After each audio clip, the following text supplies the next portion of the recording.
begin, let me point out to you that there are exits.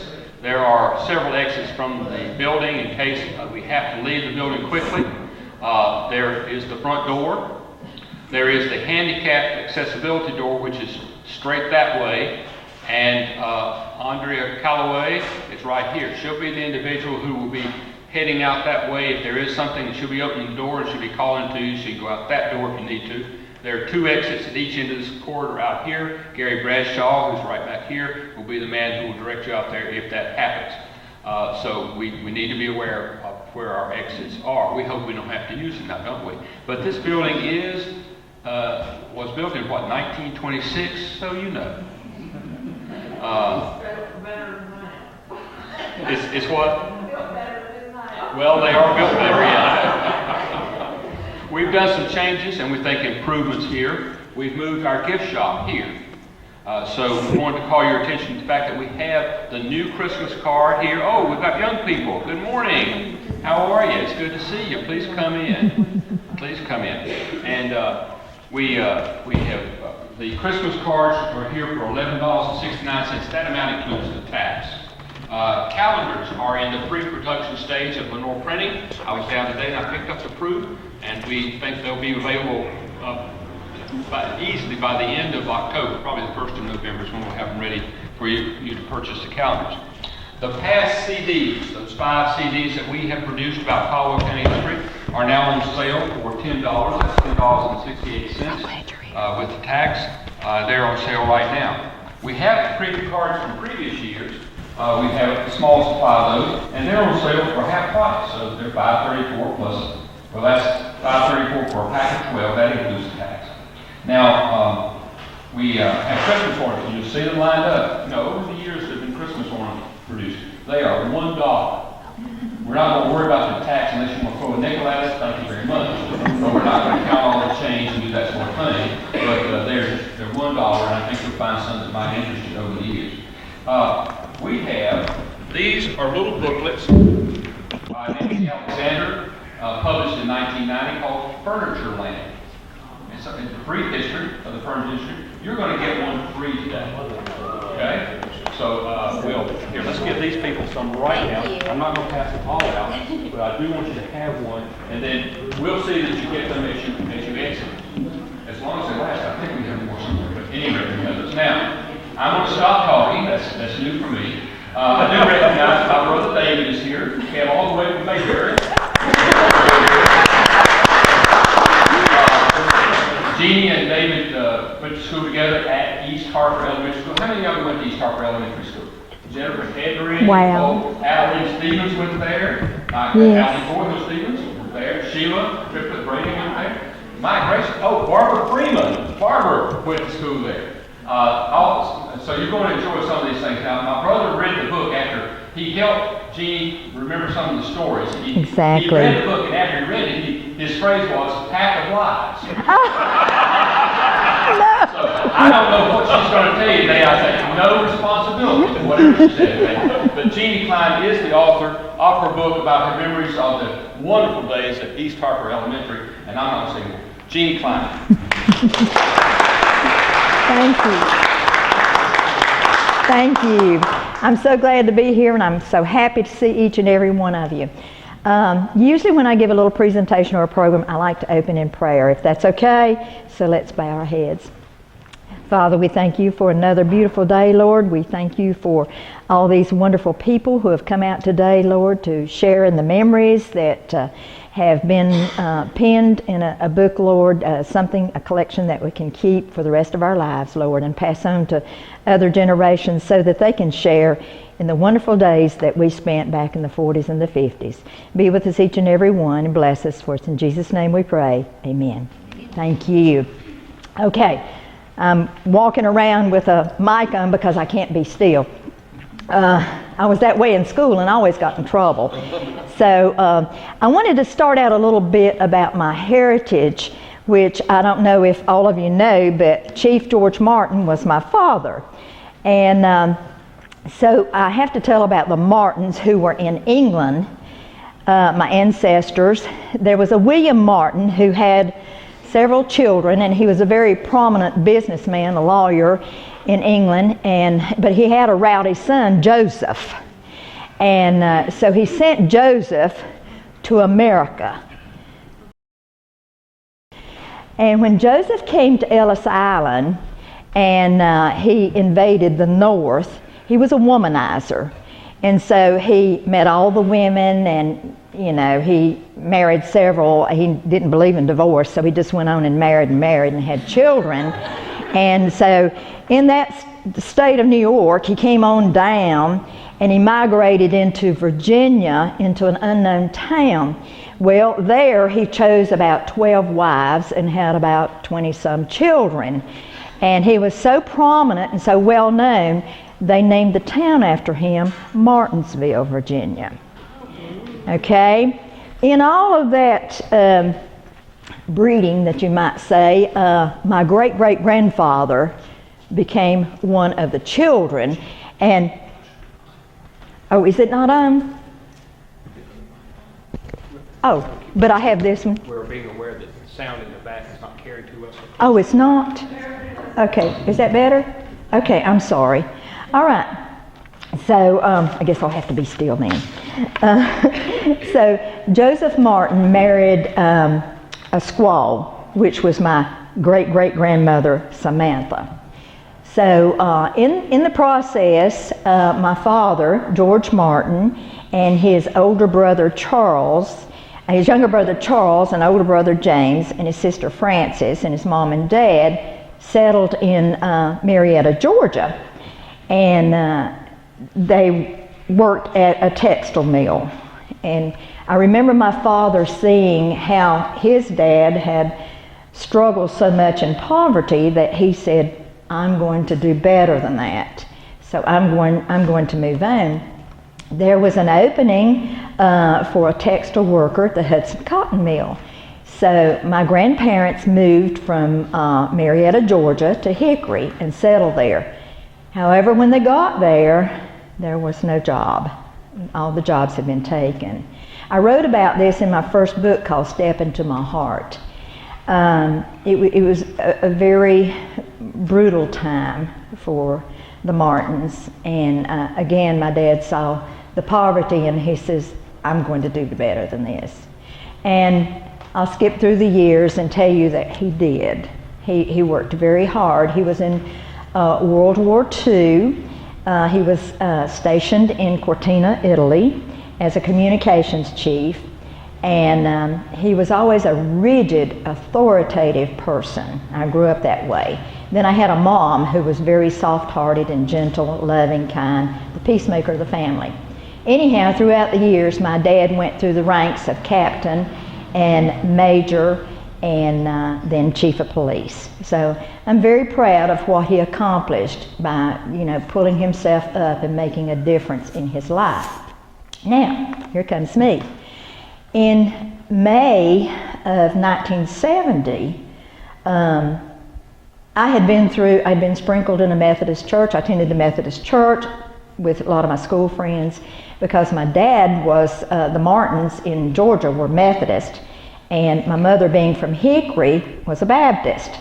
So here, it's like two political parties coming together, like who's going to win. So Mother was kind enough to give in to Dad and say, okay, we will attend the Methodist church, until she had a heart attack and couldn't go up the steps, and so then we ended up at Lower Creek Baptist Church. So I was sprinkled, and then I was baptized when I was 12, but I wasn't saved. And so then on May 17th, 1970, I was saved at church in Whitnall, Central Baptist in Whitnall. And I have to mention that because in 1970s when I started writing, not only did I get the gift of salvation, I got the gift of writing. And now I was good at writing notes in school. I'd write notes to the boys, get in trouble, go to the office, and that's another story. But anyhow, that's just the background of how I began my writing career. And only did I start writing novels in 2005. And that was 10 years ago. And I have written 8. And now I'm working on my 9th book, which is a devotional. And I have to introduce to you Kimberly Ray Thigpen, who is my publisher, and I couldn't do what I do without Kimberly and her two fine children. So, and Kimberly has books here too. She writes on human trafficking. She's written 20 books, been a bestseller. She's got a lot of good credentials, and so she is wonderful to work with, and I'm very thankful to Kim. Okay, so I came in last year, came into the museum, hadn't been in the museum in maybe once before, and sadly, when you go through Caldwell County, you have people say, "You have a museum? Where is it located?" Oh my goodness. Well, do come see it. There are some changes being made, renovations and shuffling around and new displays and wonderful things for everybody to see and to enjoy. And the tours.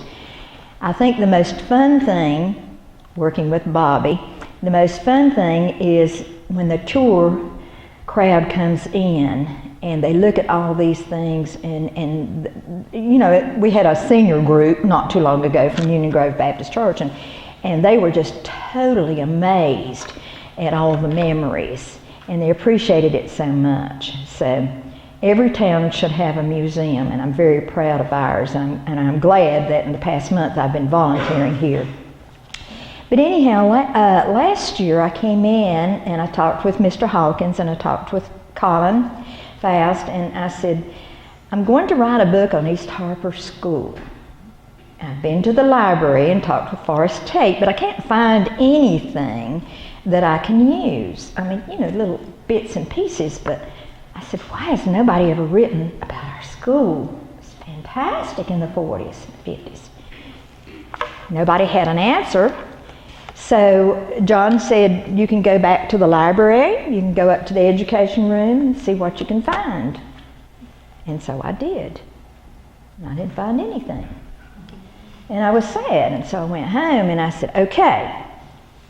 The Lord and I talk a lot together because I'm not able to write anything without His inspirations and without His assistance, so I give Him the glory. So I said, Lord, what is it you want me to do?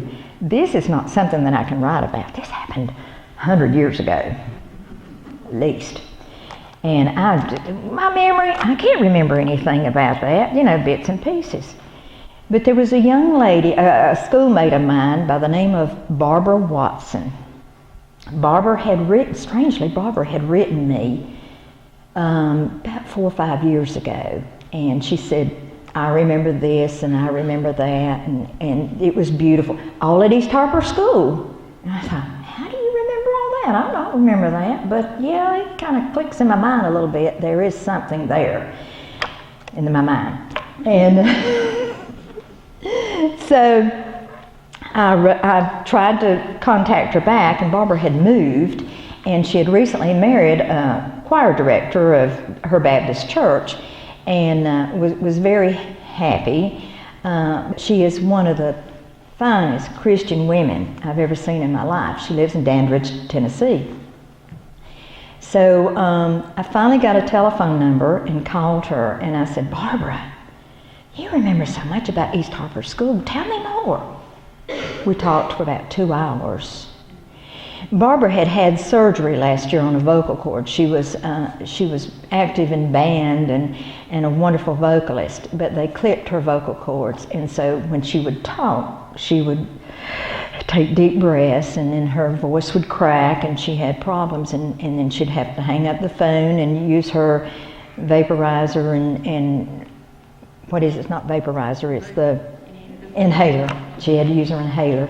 Her asthma was terrible, her heart's bad, and so anyhow she'd call me back. She said, I'm sorry, let's take up where we left off. Fine. Okay, so I said, let me get my notebook. I wrote up, because I couldn't memorize everything she said.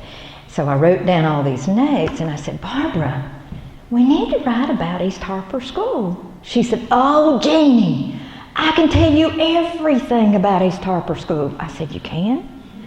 Yes. So I got out the list of the Lenoir High School people, classmates and got all their emails, and I started emailing. Who went to East Harper School? Who went to East Harper School? What do you remember? What do you remember? I got so tickled when I got memories back from Joanna Dayvault and Chuck Troutman and Tom Oakley. The funniest one was Caroline Beach. Caroline Beach Bradford. She said, "Where are they getting all that information? I don't remember any of that." So that's where it comes in that Bev says it's lies. It's not. It's the truth. It's just that nobody else remembered some of the things that these wonderful people remembered. So my biggest characters in the book that contributed so much to make it possible was Chuck and Joanna and Tom and Barbara. Now let's take a look at those four characters. First of all, Chuck and Joanna. Chuck is a doctor's son. Joanna is a pharmacist's daughter. Okay, Tom, what did his parents do? Anyhow, Tom became Lenoir's finest architect. So there's not a building in Lenoir that Tom did not remember. And he knew the structure of it, everything about it, the history of it.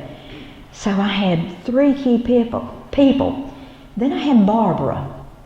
Okay, so I've got two elite, I've got one middle class, Tom, and then I've got one poverty-stricken person. What a beautiful combination to come together with all the memories. And so I started working. It took 3, 4, 5 months, I guess, to put all these memories together. And in order to use the real names, I had to email each person and say, "Do I have your permission to use your name and to tell what happened?" Barbara was the only one that said, "Tell anything you think that will make me feel comfortable." She contributed so much. We were on the phone because she didn't have a computer. We were on the phone just about every day. If not every day, every other day, for hours and hours. I would share with her chapters I had written. And I said, "Barbara, do you feel comfortable with what I've said about you? Is it all right?" She said, "I trust you. You're my dearest friend. You've always been a wonderful friend. You've always loved me." And she said, "Your mother was an angel." I was middle class and didn't have a lot of money, and Dad didn't have a lot of money as being a law enforcement officer. And as I put in the book, a fireman's pay and a policeman's pay were quite similar. Policeman's pay was maybe a little bit higher scale. Vincent Bradshaw's dad was a fireman. And he agreed. He said, yes, there just wasn't a lot of money back then. Barbara's dad worked at Caldwell Furniture, and so did Janet Palmer's dad. So there was one time in particular, and I may be jumping around, I wanted to give you the details of the school, but it stands out in my mind when we talk about furniture factories. And Miss Stevens, how blessed we were to have Burl Hill. Truly blessed, because we had textile mills, and until we had the furniture resource to come in and give people jobs, I don't know what our county would have done. I don't know what our city would have done. We had to have that resource. And they were, the employees were treated so fairly. They really were able to provide for their families as best they could and all. And I especially tried to bring out the fact of how all these little kids didn't know wealth and poverty. Their parents didn't discuss it. Maybe later, when they got in Lenoir Junior High or high school, they happened to discuss, one family had more than the other. Basically, a lot of the success was the size of the homes. Now I'm going to jump back, and I'll get back to that story in a minute, and tell you about East Harper School. We have two people here who attended Harper School, which was the Music Academy school, and that was so funny. I was telling them when they came in the door that Alan Clay was one of my, Alan and Harriet and Sandra Hatton and several went to West Lenoir School. And Gary Bradford went to West Lenoir School. And sadly, I wanted all my Lenoir High School friends to be in this book. I wanted every one of them, but I didn't learn until I was doing the research. They didn't go to East Harper School. Duh. But I had them all going there till they corrected me in the emails. But I shared these emails as we were writing back and forth, like writing to David, who was always, thank you David, contributing so much. Just wait till I read what I wrote about you. little stinker, always getting in trouble, but having fun. It was everything was innocent fun at East Harper School. Innocent fun. We didn't have drugs and alcohol. There was some moonshine now out in the county, but we didn't have, you know what cigarettes we had? Edward Tuttle had that tree called that catawba, the native catawba tree in his yard, I believe it was. And it had produced these big, long brown pods that looked like cigars. David was in on that. I don't know who had the matches. Neil Hood had the matches. And he set the roof fire. Yes. He had the matches, and I remember, I was reading this again last night to refresh my memory. Come on, David, try it. Try it, just one time, come on. Neil he held the matches. How do you light up a seed pod without burning up your face? But they'd hold that cigar and pretend like they were smoking it, and old seed pods in it, and it had to smell terrible. That was just one of the things. But in describing the school, when the Harpers came to Lenoir, and that's another blessing besides the Burl Hills, is the Harpers arriving here. We wouldn't be anything on the map if it wouldn't be for the Burl Hills and the Harpers and the Stevens. But anyhow, when Mr. Harper came and his family, they owned so much land, and that's how Harper Avenue was named. And then they built the beautiful Harper City Park, where we kids loved to play. It was gorgeous. It was amazing. With the tennis courts and the hedge around it, the concrete wall, the little wading pool, the seesaws, the merry-go-round. Even bathrooms. We had bathrooms too.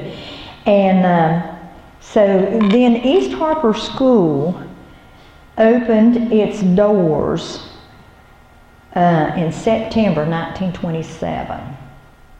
Now there was a Lenoir Grammar School that I believe was located in the First Baptist Church in that area. Didn't do too much research on that because I was focusing mainly on East Harper School. But in 1927, there were 12 classrooms, the auditorium, a basement area, which was later to be used as a cafeteria. 11 teachers were employed to instruct 396 children enrolled in grades 1 through 5. Then in October 1927, the school was officially named East Harper Avenue School. Okay. So later in 1951 and 52, now that's when Joanne Hope and Charles Hope moved to Lenoir. And if you're wondering why I have on a Lenoir Bearcat shirt, other than the fact that I love Lenoir High School, Joanne Hope gave me this shirt it was hers, and it was in her closet. So last year she said, I want you to have it. And so she has recently moved from her home on McLean Drive to Kinston Retirement Home on 127. Miss Hope will be 82 in January. And she is still just as smart as she can be, just as sharp as a tack. And when I walked in her home last year, I said, when I met her at the door, I said, do you remember me? And she said, you're a Martin. Yes, ma'am. She said, help me a little bit with the first name. And I said, Jeanie.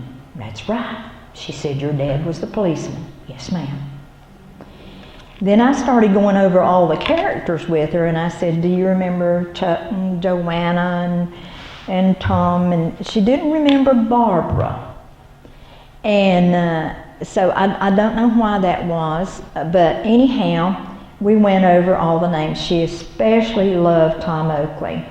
She said he is one of the most talented people, one of the best artists there could ever be, and a fine architect in his time.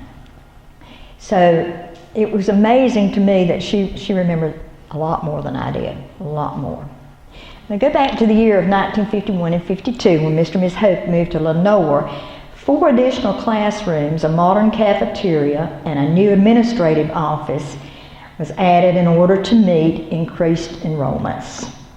So, and it cost $100,000. Then they added the 6th grade class.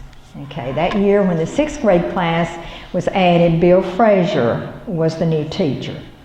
Now, prior to Bill Frazier arriving, all the teachers were female. All the teachers were screened to see what their character was and who they were. East Harper was a strict, disciplined school. Grady Kincaid was the principal, a lovely man, loved children, didn't have any children, so he adopted us. Being as talented as he was, he started a dance program. Now I remember that well because Wellman Alexander was my partner. He was my boyfriend. And Johnny Steele was Joanna's partner, and that was her boyfriend. The only thing about the boyfriends, they were secrets, they didn't know it. We girls wouldn't tell. So we had the quadrille, which was based on folk music, and we did the square dances. And Mr. Kincaid just, he thought that was just the greatest thing ever, was having the square dances up on the stage. And most of the time, that was the entertainment. We gave Christmas programs, and there were nightly programs for the parents to attend and to see all that was going on. It was just fun. And then we had teachers who enjoyed art. They were literary geniuses, intellectuals. They wanted to find the best in each child. Each child was actually taught one-on-one. The teacher could do that. I don't know how she did it in a room full of 25 to 29 students. But each child got to know the teacher, and the teacher got to know the child.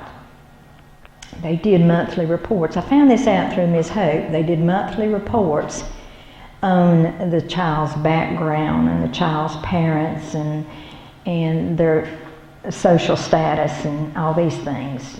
And there was always a teacher that was concerned if a child was being abused.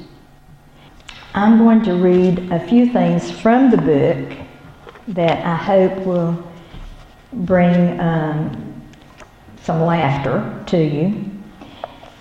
Vincent Bradshaw had a birthday, and he was so excited. he was in the lunchroom, and he said, and this is in November, he said, "It's my birthday." And so the teacher comes over, "Shh, you're not supposed to even talk or, be boisterous in the lunchroom. You're supposed to eat your meal and be nice and quiet." The teachers always wanted to set a fine example. Yes, they were strict, but they wanted to make sure that the child learned a lot of manners. Maybe some of the children didn't learn the manners at home as well as they should, so the teachers picked up on that and taught them. So we had the center theater where we could go on Saturday mornings, and we could even see cowboys, Lash LaRue and Hopalong Cassidy, and some more that would be there up on the stage, and so one day, I'm jumping around a little bit, but one day Hopalong Cassidy brought his horse, and he was up on the stage, and he didn't even have a diaper on. But anyhow, he called Patty Clontz up on the stage, and Patty sat on his lap, and he said, "You're a pretty little girl." And she said, "Thank you." He said, "Would you like to pull my beard?" And she looked, and had her hand like that, and she just nodded up and down, and he said, "Go ahead." So, about the time that she started pulling on his beard, he took his revolver that had a blank in it, and he fired it. And everybody in the auditorium screamed, and she jumped off his lap and started leaving. He says, "Wait, you haven't petted my horse, come back."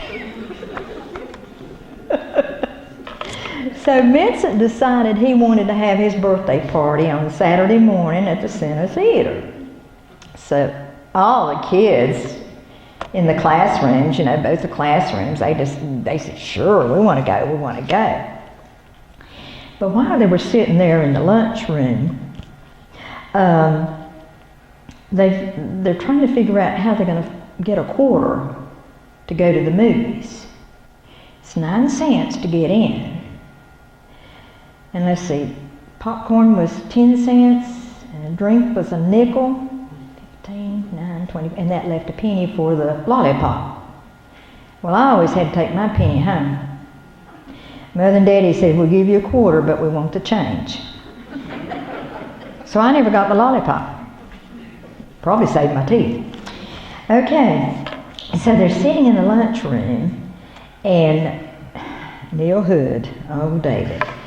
Neil Hood looks around the room and pats his friend's arm. He whispers, "It's okay, Vincent. We'll talk about it walking home, about his birthday." Okay. Neil mutters again in between a bite of the bologna he has carefully carved. "Saturday, we'll go to the movies, okay?" Vincent, still in fear of speaking, nods his head up and down. Tommy Oakley leans over and cups his hands to Vincent's ear. "I'll help you plan your party. Don't worry." A sigh of relief covers Vincent's face. However, the teacher's disciplinary stare quickly destroys his self-confidence, resulting in Vincent being unusually quiet the rest of the day. Vincent never was quiet. "Okay, all of you got money?" Chuck Troutman asked after the teachers leave to eat in an adjoining space. Several at the long table glance back and forth from one to the other. This is children discussing money. "I've got some saved," Lynn Lampkin answers. My memory rapidly thinks back to the glass piggy bank sitting upon a crocheted doily on my chest of drawers. "Yeah, me too." Joanna tilts her head sideways. "Daddy owes me for working in the store." Caroline Beach chews on her bottom lip. "Why is everybody worried about a quarter?" "Because we don't have a quarter," Caroline, Bonnie Lee knows, pulls at her braids with her left hand and nonchalantly takes a bite of the pimento cheese sandwich her mother packed for lunch. Patty Clontz pushes the beans around in her plate, separating them from the juice of the stewed tomatoes and green peppers. She offers an indulging smile as she bobs her head up and down. Her soft light brown curls bounce against her shoulder. I'm sure we can get money from our parents. No big deal. Yeah, Johnny Holyfield gives a loud whoop. What's the big deal anyhow? Quickly his expression changes as he frowns at the tomatoes and peppers Miss Stimson put on his plate. He jumps up and shoves the small tray. She knows I gotta get that red stuff. Caroline laughs and covers her mouth to keep a squeal from echoing in the room. Chuck stares upward at the taller friend and adjusts the black framed glasses on the bridge of his nose. He seriously comments in a low tone, "You should ask for a refund, John." Vincent raises his head when he overhears, "A what?" Audrey chuckles, but hurriedly places her hand to her mouth when she notices the teachers. Miss Farthing and Miss Rabb whisper to each other as they return to lead their students back to class. An austere teacher, Beck Howard, Miss Esther Howard, arrives with her second grade. The children march like miniature toy soldiers. No words can be uttered or exchanged at this point in time. The lunchroom acquires its sudden respite of silence. So that's just part of that. Then let's go on a little bit more to, there's the description of Uptown Lenoir. This is a cute little thing that happened between Caroline Beach and Barbara Watson. Thrifty mothers can sometimes be our most thoughtful seamstresses. They have the capability of knowing just how to create a special frock that will amazingly please us. Caroline Beach's mother purchases cute red and white checkered cotton and makes an exquisite dress for her daughter. The short puff sleeves and Peter Pan collar are both edged in white cotton eyelet lace. The fitted gather skirt has a red banded sash that ties in a large bow with fabric streaming down the back. To make it even lovelier, she adds a full white cotton petty slip edged in matching lace. Now she's made Barbara's first, no, this is Barbara, this is Caroline. Caroline has a little petty slip that has lace hanging out from the bottom. Ooh, beautiful. Caroline comes to school in her new ensemble and twirls around for everyone to see. She is so proud. Mrs. Rabb applauds her beautiful appearance. Caroline is ecstatic.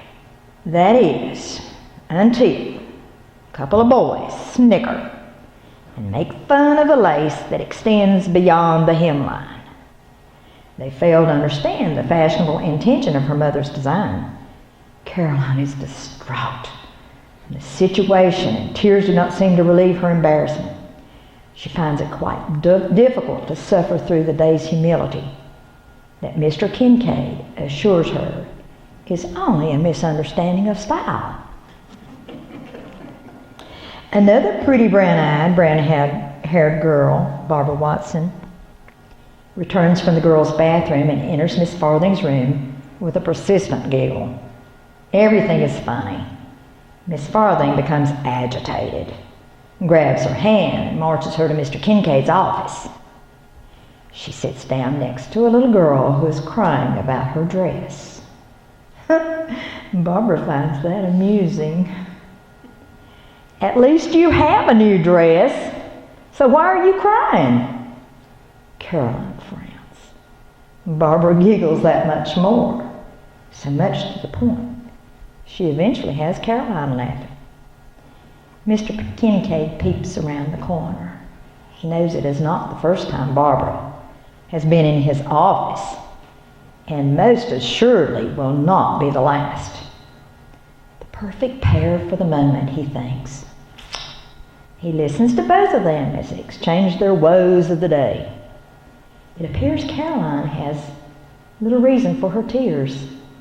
At least that is Barbara's belief. You have to shut both ears around dumb boys.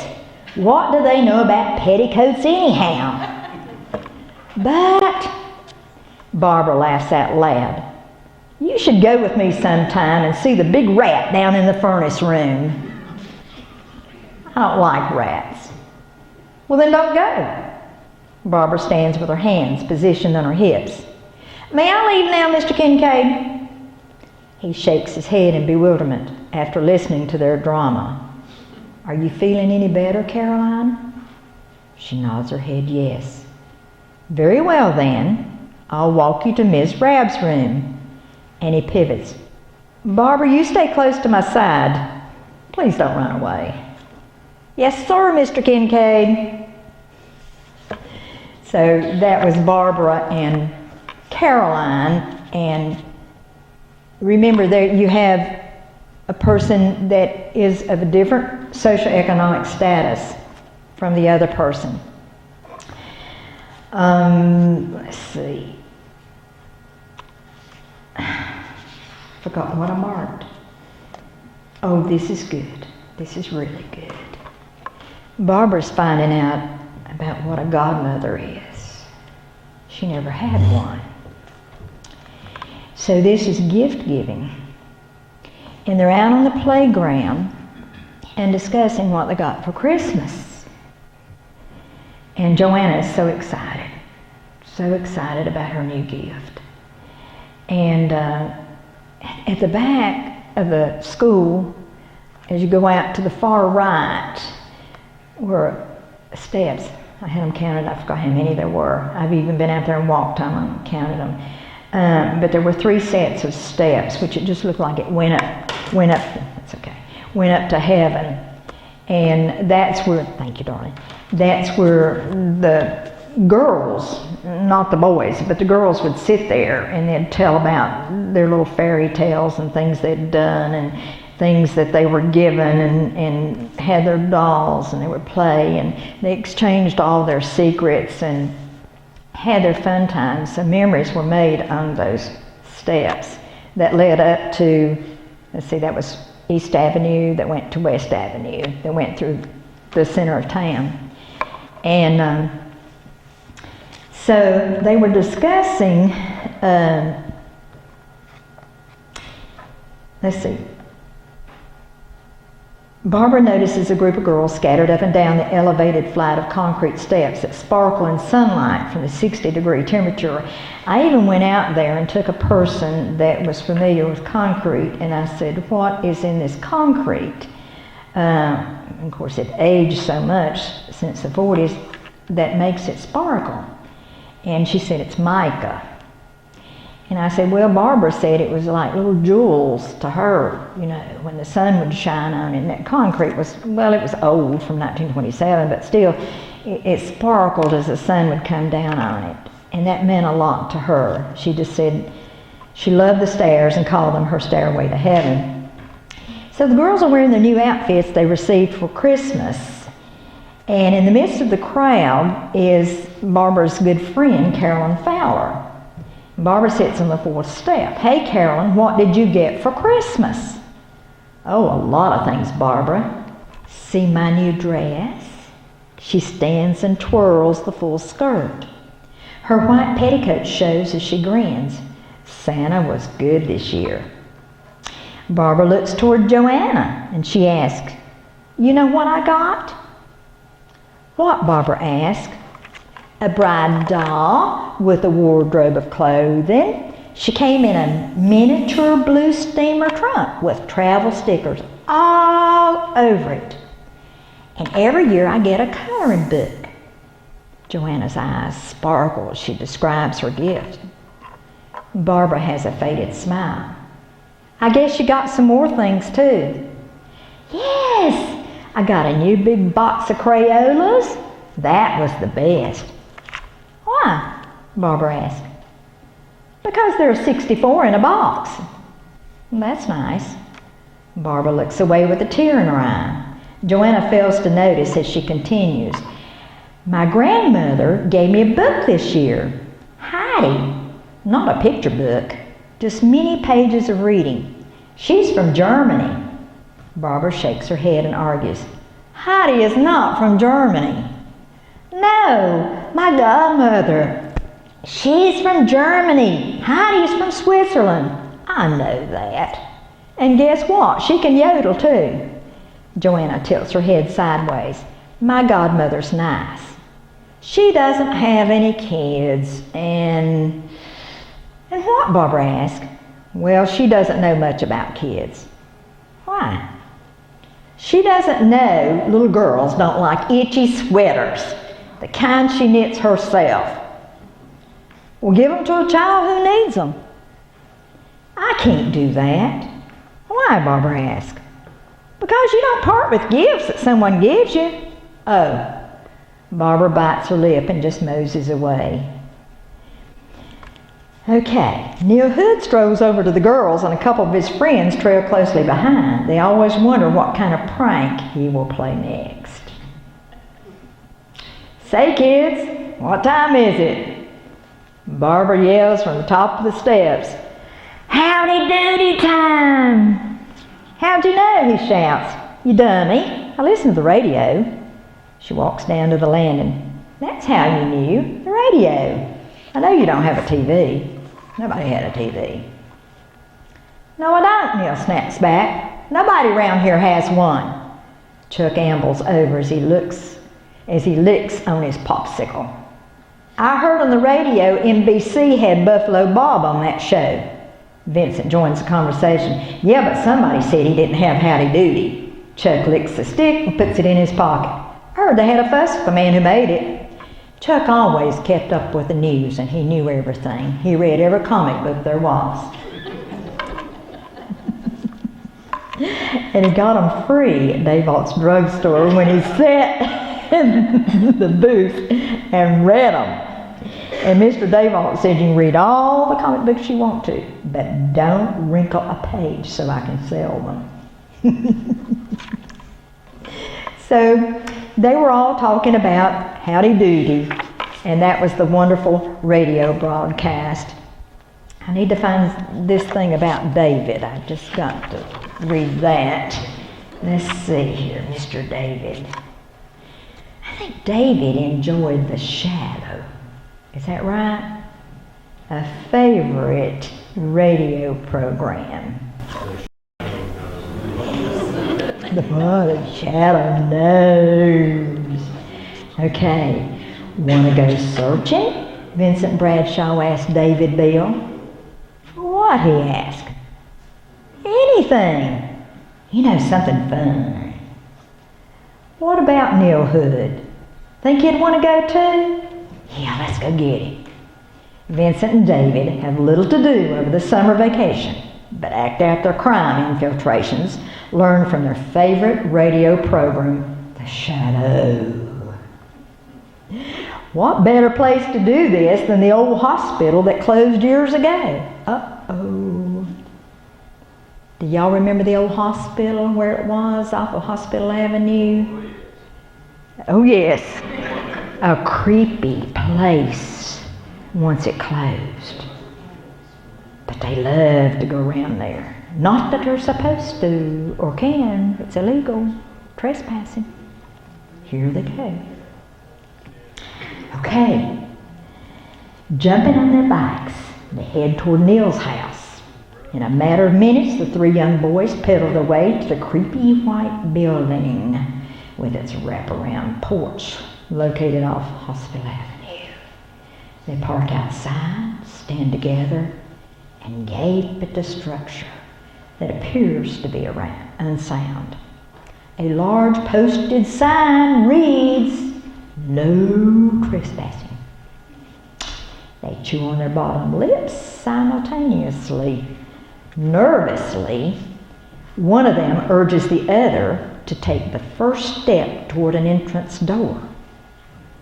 "You sure this is a good idea, Vincent?" David asked as his arms stiffen, but his fingers twitched by his side. "Oh, you scaredy cat," Neil pauses. "Were we gonna go in?" Vincent's eyes roll back and forth, and his hands become sweaty. He licks his lips before answering. Neil takes a deep sigh. "Let's do it." David draws back. "Not sure we should." He feels a chill to his spine. He remembers what the shadow says. Who knows what evil lurks in the hearts of men? The shadow knows. In his mind, he can hear the strange laugh, and the weird music follows on the radio show. He shudders. Neil stomps his foot. I'm tired of waiting on you both. Vincent nods. Let's go, do it. The three young boys use their total body weight to open the time-worn door that whines as they enter the restricted building. Darkness creeps over them and the musty smell is overpowering as their nostrils suck in the foul smell. This is Halloween. They stay close together, almost clinging to each other's clothes. Staring down the dark, abandoned hallway, they notice doors leading into rooms on each side. Vincent absorbs an eerie silence as he imagines there are many places the ghost can hide in order to swiftly jump out, like the Walking Dead. He whispers, you think any haints are in here? Any what? Neil asked. Haints? Those things that eat little boys like us. David's eyes widen with fear as his body continues to shake. Vincent notices his reaction and starts wobbling, unable to move. Neil sways as his body tries to take a step back. His dreadful experience becomes frozen and his body rigid.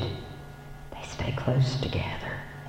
Vincent breaks loose and bravely walks toward the staircase. David and Neil follow closely behind.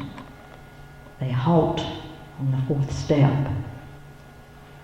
What if it goes nowhere and we fall? David asks. Neil shakes his head. Fall where? In the basement. David? What, Neil? He takes another step ahead of both of them. Vincent stops him. You think arms and legs are laying in the basement, David? Neil tries to be brave, but backs down the steps. His eyes are wide with thoughts of horror. Why'd you ask that? Vincent lets out a long breath.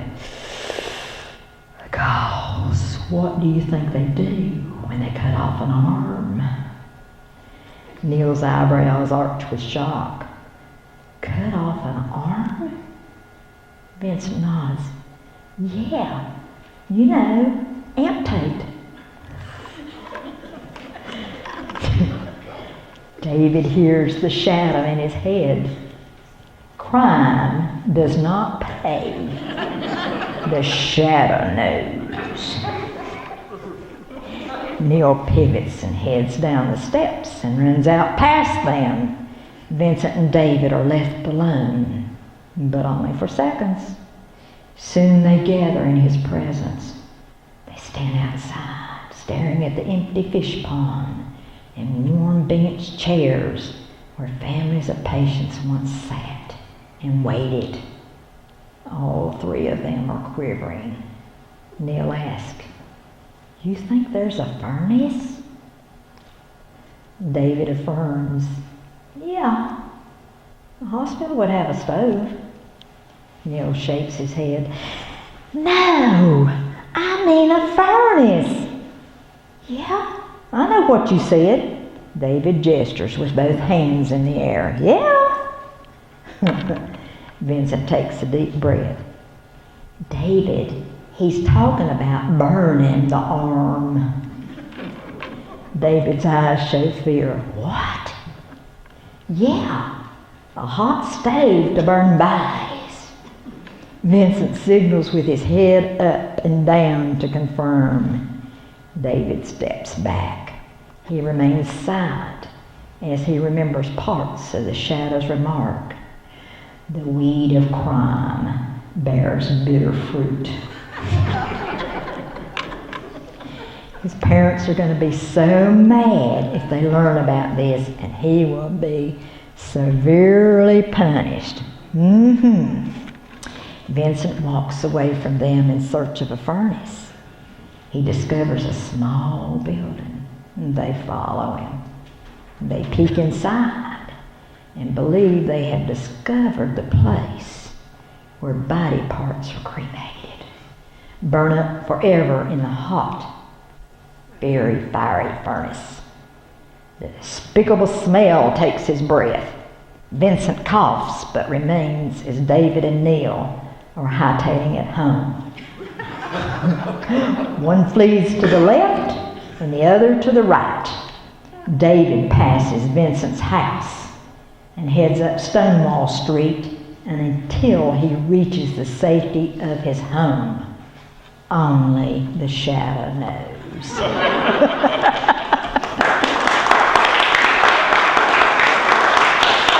Thank you. That's it. Thank you. Trick or treat. I didn't know I was throwing in Halloween. It just came out. We're going to be here till 4:30, folks. Stay right here, and this has been illuminating. Well, different. What I remember is, let me get the microphone so I can be sure you get it. Yes. What I remember is that Neil Hood and my brother David took me to see the Invasion of the Body Snatchers in 1956. And Neil talked all the way through the movie. They're going to get you. They're going to get you. Get That under was the Neil. seat. They're going to get you. Scared me to death. I was 9 years old. David was what, 14? Something like that. Yeah. I have remembered it. This is the payback. We want to thank you, Jeanie. Well, That's thank been you. terrific. I appreciate it. Thank you. Thank you. I wanted to add something. Thank you. Joanna couldn't be here, and Barbara couldn't be here, but they did send a picture. Joanna and Glower Jones do a lot of traveling all over Europe, and they just have a wonderful time traveling. And so they made it, since Barbara's in Danridge, Tennessee, she's 30 miles away from Pigeon Forge, well, outside of Pigeon Forge. And so Joanna and Glower made a special trip about a month ago to meet Barbara and her husband Dennis. And I cry when I think about it, because Barbara said that was the most thoughtful, wonderful, beautiful thing a schoolmate could do. And she said, such loving people, so kind. Their pictures were made together, and I framed them. Joanna sent it to me, and she framed a set and sent it to Barbara. Joanna does photography, and her photography is well known in Atlanta, Georgia. They have a penthouse in Atlanta, Georgia, and they live in Blue Ridge. And so in Atlanta, Georgia, she sells her photography greeting cards for like $6 a piece. And I have them over here that she has donated to raise money for the museum, if you're interested in them. 3 cards are $6.50. And also I have the books that are for sale. The museum gets $10 off each book. And we just try to raise extra money so that we can continue remodeling and set up display cases, and it takes money for a museum. It doesn't run on zero. So if there's something you want to buy over there, you can see Bev or Judy, and Judy, I don't have or that. Judy's money bags, and so I just really appreciate your support, and thank you so much. Thank you for letting me speak. Thank you. Hi, I'm Bill Tate with Caldwell County Now and Then on Facebook. If you like what we do at Caldwell County Now and Then, please donate to our local museum, the Caldwell Heritage Museum, 112 Vaden Street, Lenoir, North Carolina. Thank you.